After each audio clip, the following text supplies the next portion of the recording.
हिंदी भारत की सबसे व्यापक बोले जाने वाली भाषाओं में से एक है, जो कि इस देश के हर राज्य में बोली जाती है। हिंदी भारतीय संस्कृति और परंपराओं का प्रतीक है। इसके माध्यम से हम भारतीयता को बढ़ावा दे सकते हैं। हिंदी को राष्ट्रभाषा बनाने से देश में एकता और अखंडता को बढ़ावा मिल सकता है। सुप्रभात आदरणीय निदेशक महोदय, प्रधानाचार्य महोदय, शिक्षकगण एवं मेरे प्यारे सहपाठियों, मैं सुरेश चौधरी कक्षा 11वीं की छात्रा नेहरू सदन की ओर से आज की वाद विवाद प्रतियोगिता में आपके पक्ष में अपने विचार प्रकट करना चाह रही हूँ। भौगोलिक आधार पर हिंदी एक विश्व स्तर की भाषा है, क्योंकि इसके समझने और बोलने वाले सभी महाद्वीपों में फैले हुए हैं। और जनतांत्रिक आधार पर भी हिंदी एक विश्व स्तर की भाषा है, क्योंकि इसके बोलने और समझने वाले लोग हर जगह फैले हुए हैं और उनका नंबर, उनका स्थान संसार में तीसरा है। विश्व के 132 देशों में जा बसे भारतीय मूल के लगभग 5 करोड़ से ज्यादा लोग हिंदी भाषा में ही अपना कार्य निष्पादित करते हैं। आजादी के 8 दशक बाद भी स्वतंत्रता संग्राम के सैनिकों की हिंदी को राष्ट्रभाषा बनाने की इच्छा अधूरी है। हिंदी भले ही आधारिक तौर पर हमारी राष्ट्रभाषा न हो, लेकिन व्यवहारिक तौर पर हिंदी हमारी सर्वश्रेष्ठ भाषा है और ऐसे में जरूरत है हिंदी को उसके उचित हक दिलाने के लिए एकजुट होने की। साथियों, हिंदी सिर्फ एक भाषा ही नहीं है, उसने हमें एकता के धागे में जोड़ रखा है।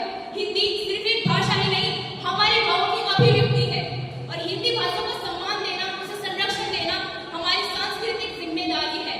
आज हिंदी दिवस के अवसर पर हम सबको संकल्प लेना चाहिए कि हम हिंदी को बढ़ावा देंगे और उसका संरक्षण करेंगे। अंत में मैं सिर्फ यही कहना चाहती हूँ कि हिंदी है हम, वतन है हिंदुस्तान हमारा, कि हिंदी है हम, वतन है हिंदुस्तान हमारा, सारे खास से अच्छा हिंदुस्तान हमारा। जय हिंद, जय भारत। महाराणा प्रताप की शान यहाँ, आंखों का वह तारा है, ये भारत देश हमारा है, ये भारत देश हमारा है।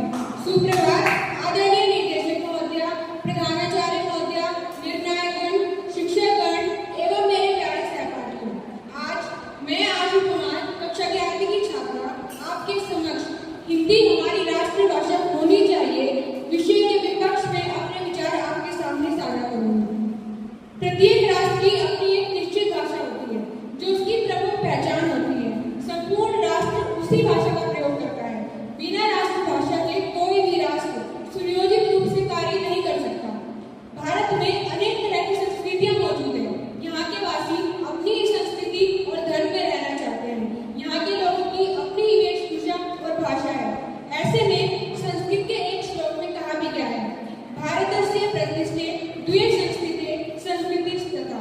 महोदया, भारत में हिंदी से ज्यादा तो अंग्रेजी भाषा में बोला जाता है, तो किस आधार पर हम हिंदी भाषा को राष्ट्रभाषा प्रमाणित कर रहे हैं?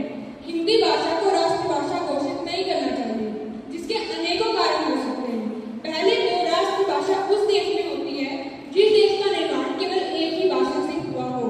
लेकिन अगर हम भारत देश की बात करें, तो भारत देश का निर्माण केवल एक भाषा से नहीं, अपितु अनेकों भाषाओं से हुआ है। दूसरा, मान लीजिए अगर हिंदी हमारी राष्ट्रभाषा है, तो हमने ज्यादातर सरकारी परीक्षाओं में अंग्रेजी भाषा का इस्तेमाल क्यों किया है? अंग्रेजी भाषा में पास होना क्यों जरूरी है? हम हिंदी भाषा का भी तो प्रयोग कर सकते हैं। तीसरा, सभी जगह सरकारी और प्राइवेट क्षेत्र में अंग्रेजी भाषा को महत्वता क्यों दी गई है? अभी आज का युवा नौकरी के लिए आवेदन करने जाए तो पहला सवाल रहता है अंग्रेजी।